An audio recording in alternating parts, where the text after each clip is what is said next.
ओम नमो भगवते वासुदेवाय नमः। मृत्यु का भय एक ऐसा विषय है जो हर किसी के दिल में बसा होता है, क्योंकि हम सब जानते हैं कि एक दिन हमें इस सांसारिक जीवन से जाना है। लेकिन क्या हम इस भय को कैसे पार कर सकते हैं? कैसे हम अपने जीवन को मृत्यु के भय के बिना जी सकते हैं? इस सवाल का उत्तर हम भगवद गीता में मिलता है, जिसे भगवान श्री कृष्ण ने अर्जुन को दिया था। भगवद गीता एक महत्वपूर्ण ग्रंथ है जो हमें जीवन के महत्वपूर्ण प्रश्नों का समाधान देता है। इसमें कृष्ण जी ने मृत्यु के भय के बारे में भी चर्चा की है और हमें यह सिखाते हैं कि मृत्यु केवल हमारे शरीर की है, हमारी आत्मा अमर है। ये जानकर हमें यह समझने में मदद मिलती है कि मृत्यु के भय के बावजूद हम अपने आत्मा को कैसे अमर मान सकते हैं।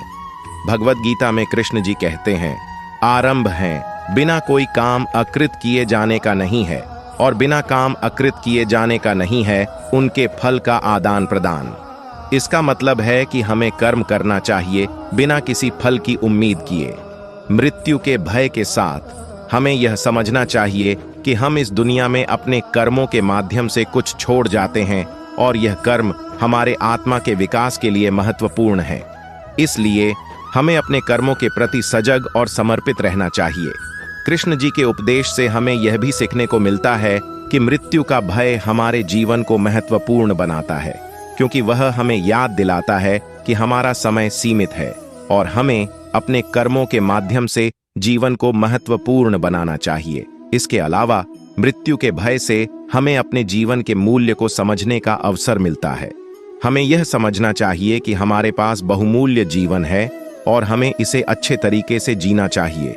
इसलिए आज का हमारा संदेश है, मृत्यु के भय से न डरें, जीवन को महत्वपूर्ण बनाएं और सद्गति की दिशा में अग्रसर बढ़ें। कृष्ण जी के उपदेश को अपने जीवन में अमल में लाएं और सच्चे आनंद से जीवन का आनंद उठाएं। कृष्ण जी ने गीता में हमें सिखाया है कि हमें मृत्यु का भय करने की आवश्यकता नहीं है, क्योंकि आत्मा अमर है। यदि हम अपने आत्मा को समझते हैं तो हम जानते हैं कि वह कभी नहीं मरती है। मृत्यु केवल शारीरिक रूप से होती है और वह आत्मा को छू नहीं सकती। यह बात हमें यह समझाती है कि हमें अपने आत्मा के साथ एक अद्वितीय जुड़ाव बनाना चाहिए और शारीरिक मृत्यु के भय को पार करने के लिए हमें अपने आत्मा की देखभाल करनी चाहिए।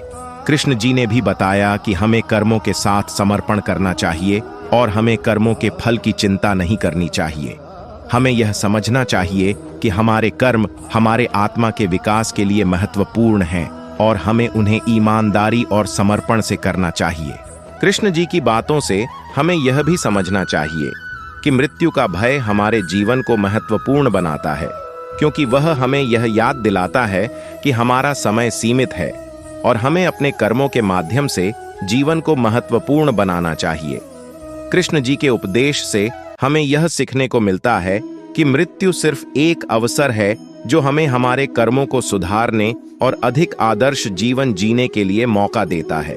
हमें यह याद रखना चाहिए कि हमारे कर्म हमारे जीवन के महत्वपूर्ण हिस्से हैं और हमें उनके माध्यम से अपने आत्मा के विकास की दिशा में आगे बढ़ना चाहिए। आपके जीवन में भी कृष्ण जी के उपदेश का पालन करने से आप मृत्यु के भय से मुक्त हो सकते हैं और अपने जीवन को एक सफल और खुशहाल तरीके से जी सकते हैं। धन्यवाद जो आप हमारे साथ थे। आपके विचार और सुझाव के लिए हमें कमेंट करें और हमारे चैनल को सब्सक्राइब करना न भूलें।